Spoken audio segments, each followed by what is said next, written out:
Hey guys, it's Julian, and today I'm going to be talking to you about how to make big, booming, new disco house drums, sort of in the style of like those other videos I've done on like Never Dull, Purple Disco Machine, that style of sound, just really honing in on what makes the drums sound like they do, and how to really get that sound, because I think it's not just as simple as like getting a kick and a snare and some hi-hats. There's a little bit more that goes into it, so I wanted to make a video just kind of breaking it all down.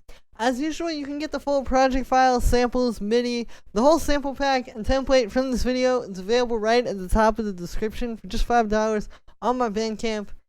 And yeah, let's get started. So this is how I go from the intro. You can see right off the bat, the first thing that's happening here is I have groups. So you can see I have this low end group, which I have a little bass line in there just for the sake of demonstration. And then I have this drum group. So that's the first thing. The drums in this style are very vibey. Like, they need to have a very particular sort of feel to them. And that feel is, a lot of warmth and a lot of fatness as well. And the only way to really get that in like a cohesive way across all the drums is to just put everything through the same processing at once. And typically what you're going to do is have one group which is like the drums that aren't the kick, and one group that has the kick and then the bass and like any other low end stuff in it. And this way you can process them all together and really glue it together, and also just make things sound really cohesive. I get a lot of questions about like how to get your drums to sound like they fit together. Well, this is how you do it. It's all about like putting everything through the same processing like this. Like, you can see it's really simple. The drums are just all going through some drum bus and some EQ. But what happens when you do this is you give everything the same texture essentially. Like, a lot of people think, oh, you have to find samples that sound like they fit together perfectly, and like, they're all kind of in the same world. And that is true, of course, we're not going to use like drum and bass drums for this. But it really comes down to the processing, I think. I think when you're putting everything through the same processing, not only is it getting all the same texture, but also, there's just little stuff that happens. Like, when you put multiple sounds into saturation, you get those sounds kind of crunching off of each other. Like, if you listen, the clap and the snare, for example, if these two were outside of a group, and just like playing on their own side by side, I'll show you. Hear how you can kind of hear the space between them more versus when you put them in the group. It just sounds like one really powerful and fat snare clap.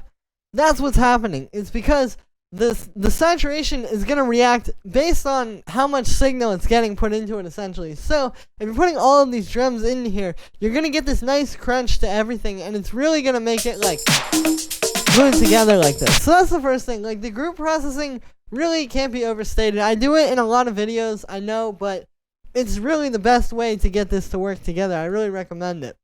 So the next thing here we're going to talk about is the kick, and more specifically, like, the type of kick you're going to choose.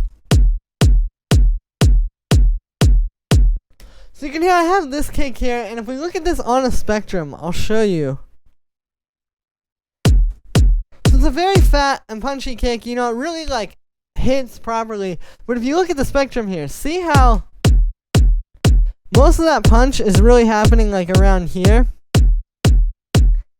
Like, that area is actually way louder than like the mid-range and the highs. The highs kind of taper off because you really don't need a whole lot of the highs in this kick. It's really more about just like,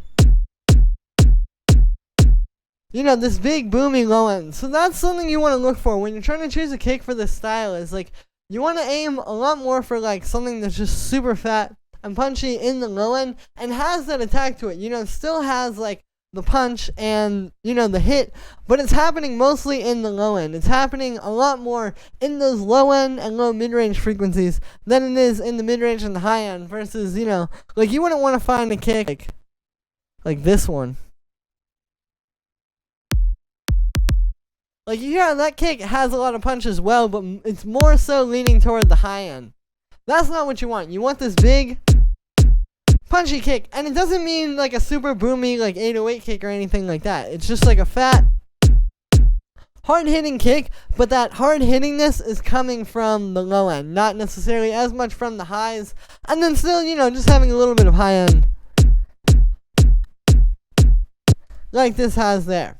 So yeah, and then the next thing we'll talk about here is the clap and the snare. So typically with this style, you want to layer a clap and a snare together because you're going to get two things. One, it's just going to be fatter because you have the snare, which is a lot more of like the... And then the clap is a lot more of that like...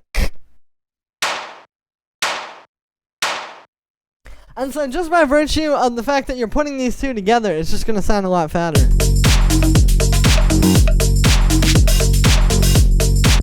But the other thing that you'll notice here is you can see I have this clap track delayed. So the clap is essentially happening 10 milliseconds before the snare. So if you listen to this, see how you kind of get like I'm exaggerating it, but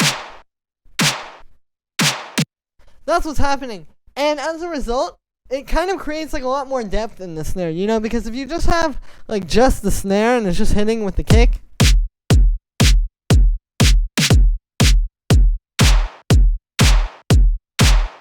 hear how much bigger it sounds when you have that kind of thing happening? And you can hear it really if I solo like the kick and clap. Like how that clap is hitting a little bit before the kick and a little bit before the snare there. This is a big thing. I really recommend playing around with this. All you have to do is just open up, it's this little icon down here that says D. And then you just move this forward or backward. But yeah, like really can't overstate that either, because what's happening here is one, you're hearing, again, just like a lot more depth to the snare, it's not just a now it's like a but also, you get a very interesting groove happening by having like this sitting over the kick this way. Having that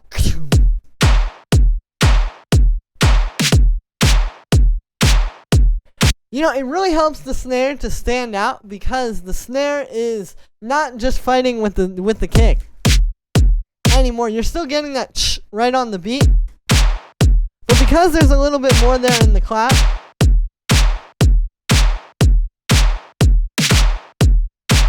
you can hear the difference that makes. So yeah, definitely layering a clap with a snare and having the clap happen a little bit before the snare is going to make a giant difference. Like if you can't get your clap or your snare to hit right in the mix, chances are layering this and, really taking your time to place it properly in the mix is going to make a huge difference for that.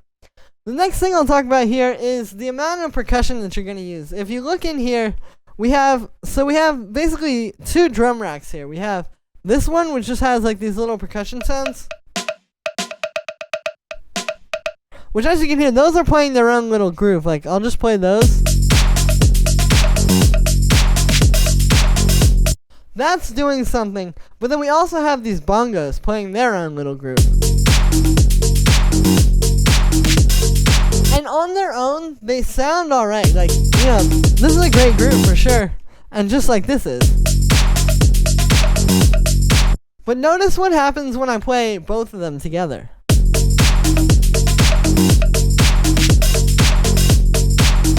So as you can hear, the beat has so much more energy to it. This is something you really want to make sure. It's kind of like the idea, maybe like if you were writing a melody, you wouldn't just have like just that melody playing. You would have the melody playing and then maybe like a pad that's playing either a chord progression or just droning on one chord behind it. And it creates so much more depth in the groove here, essentially. And this is one of those things that like, again, like if you're just hearing this on its own, it is kind of good,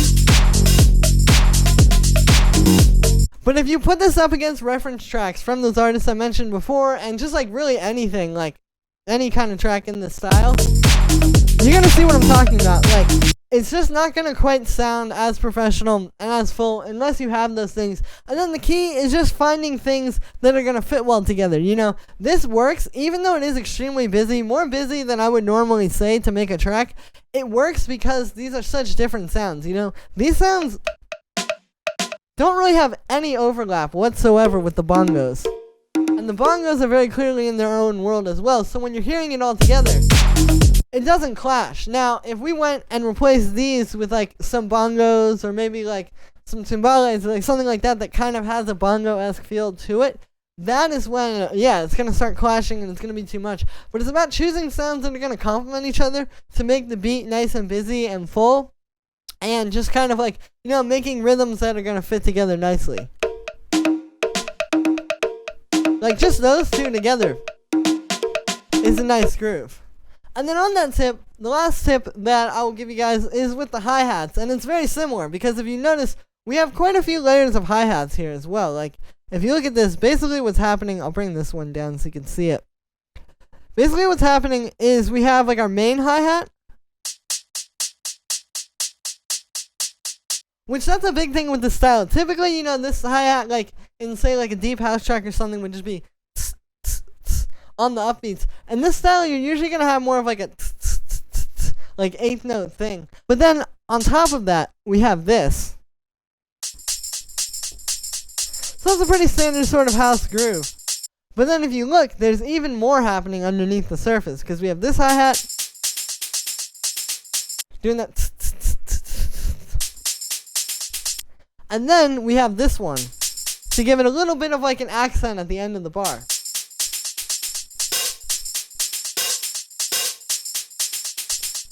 So it's about having the different like kind of layers of things and like not just having one but having the hi-hat and then using other hi-hats around that to create groove and maybe like, okay, so you have like these two going all the way through. Then the next layer of detail would be one that plays still mostly the way through, but it's a little bit more sparse. And then you have one that's like super sparse, so it's literally just like once or twice every bar. And you're just creating so much depth there because of like what each thing is doing. I think when tracks start to become too busy is when you have multiple layers that are fighting for the same, like fighting to accomplish the same goal in the track essentially. But this way, you can hear every individual element and it's all fitting together really well and it's just creating so much like movement and dynamic groove in the track. And this is another one of those things like, if you put this, like let's say we just had these. In